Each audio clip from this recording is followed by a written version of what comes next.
Good morning, everyone. Today we are going to be making tortang talong. That will be our lunch for today. If you're new to this channel, my name is Pia. I am a retired flight attendant. I used to fly before for over 10 years in the Middle East and now back here in the Philippines for good, doing a layer poultry business. So yun na nga, we are doing a tortang talong as our lunch for today. It's our favorite dish or ulam sa ganitong araw na walang makain. So, nilalagyan na natin ng salad para kumpletong masustansya talaga yung kinakain natin. And then, after nito, pupunta na tayo sa farm to visit the boys at saka yung mga hanap buhay natin ng mga chicks. Ito na pala yung pinakamasarap. Ito yung paborito ng asawa ko, by the way. And yung cucumber salad natin. And we went to the farm at exactly 12 noon. At ito yung way natin papunta na ng farm. Everyone, hello. How are you doing today? We are currently here taking some feeds for our layers. Kailangan naming lagay 10 sacks, which is good for just a few days because we actually need about 3 sacks approximately per day. So that's just good for 1,500 heads. Actually, kulang pa nga yun, di ba? Tapos, we still have our pullets or the, how you call this? The chicks that we are growing today. I mean, at this moment. So, they're also consuming about 1 sack, which is good for 50 kgs per day. At nag-i-increase yan every single day yung consumption nila habang lumalaki. So, ayan. Naglalagay lang tayo ng mga feeds. And tsaka I'm so happy na at least napamura tayo konti sa feeds natin. Daw sila, nagbaba ng presyo. Itong maganda basta may competition talaga ng mga companies kasi of course doon na papasok yung presyo, tapos doon na yung kalidad papasok na din yun, tsaka services nila. So masarap yung may competition din kasi para ganahan yung mga tao na makipag bigyan nilang halaga yung mga customers nila, kumbaga. Anyway, it's currently 1:22 in the afternoon. Patapos na kami. Papunta pa actually kami sa farm. Hindi na kami nag-lunch sa farm. Normally nagla-lunch kami because we also wanna share our food sa mga staff namin kasi we realized na at some point nakakatulong din kami sa kanila sa mga pang-araw-araw nila na yung ulam lang at least. But anyway, probably tomorrow we will be spending more time in the farm. Pero for now, dahil nga ang dami namin ginagawa sa apartment, yun nga, pabalik na kami. Papunta na kami ng farm this time.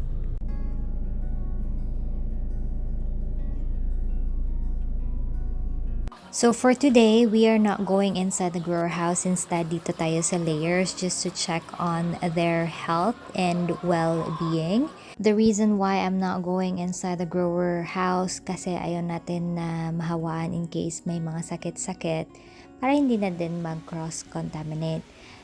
Umulan pala kanina, tingnan mo lang naman. At saka yung asawa ko, parang goods na goods siya sa posisyon niya. Masarap talaga ng pakiramdam pag ganito yung weather lang dito. So, andito lang pala tayo somewhere far from the grower house, pero nakikita natin yung mga babies natin na lumalaki. What you doing? Uy, What did you do? ako to Ikaw bato. ba ako tintanan? Kasi Bato ako. Kasi ina-attend si Kwan?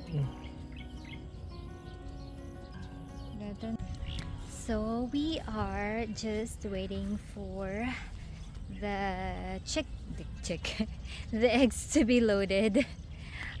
Hindi na ako pumunta sa grower house natin because I just visited our mga layers natin. So yun yung rule namin, if bumisita sa kabilang hindi kami bibisita sa next grower house kasi yun yung biosecurity na pinapractice namin dito.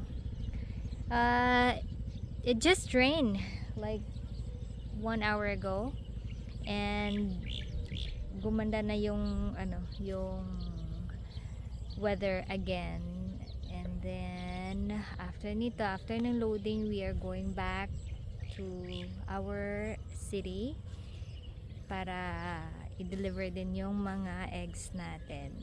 It's a Friday today, so tuloy-tuloy yung vlogging natin ngayon. Kailangan natin kumita ng marami.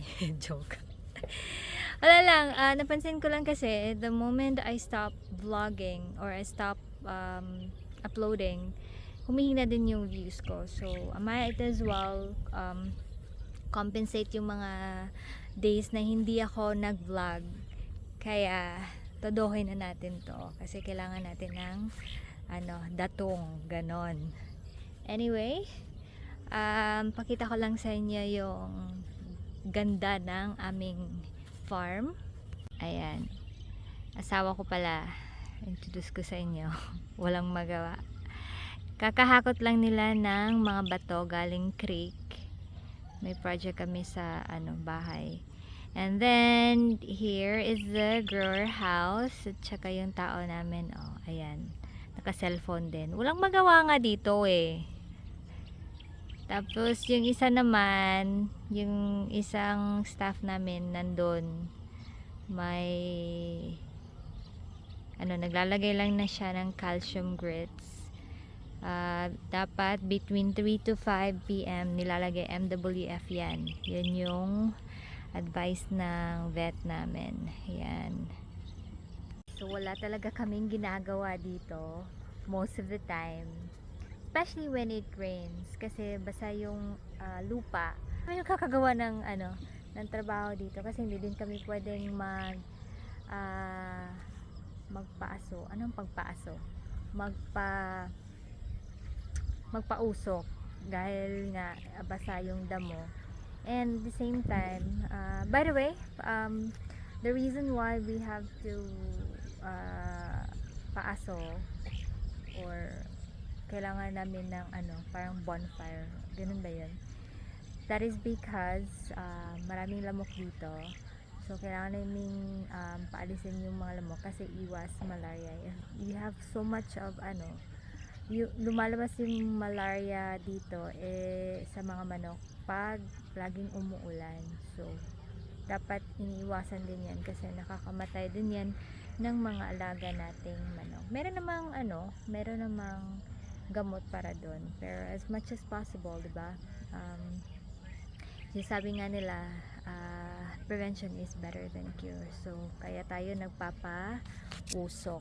Ayan. Walang magawa nga mga tao dito, guys. I'm telling you. Ganito kami dito sa bukid kasi may schedule lang kami. We always set a schedule for anong gagawin dito. Naka-program na yan. So program na yung paglinis, program, of course may daily task tayo na timbangin yung mga eggs at saka deliveries, may naka-program na yan. Pagpakain everyday talaga yan, pero the rest super basta routine lang yan, guys. Mabilis yung paggawa dito. Chill lang talaga dito, hindi yung pareha sa office nga na kailangan mo talagang kailangan by the dot. Alam mo yun. Anyway, ini-enjoy ko lang yung simoy ng hangin dito. So far, alam mo naiinis ako minsan sa asawa ko kasi hindi niya ako sinusuportahan tong hindi naman sa hindi sinusuportahan, pero minsan kasi marami siyang ginagawa, so hindi ko siya yung dapat nagiging videographer ko kaya lagi na lang akong yung ano, ganito yung ano ko, yung kuha ko sa mga vlogs ko because wala nga akong ano, wala akong assistant. Ako ding nag-i-edit, ako lahat. But I hope you guys are enjoying my vlogs. Every now and then, nag-update lang ako. Walang masyadong ano. Pinapakita ko lang sa inyo kung gaano kasimple yung buhay namin sa probinsya. And masaya ako dito. To be really honest. Maraming mga tao hindi siguro nakakaintindi. Pero masaya ako sa ginagawa ko. Eventually, pag mag-expand na tayo, marami ng kita. And we will give back din. I mean, this point din na nagbibigay tayo ng trabaho sa mga mga tauhan natin.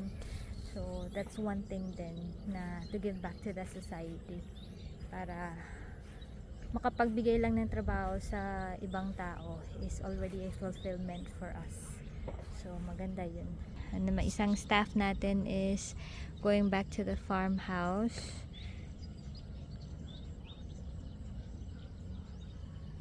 Mar, gaya akong lista sa mga itlog.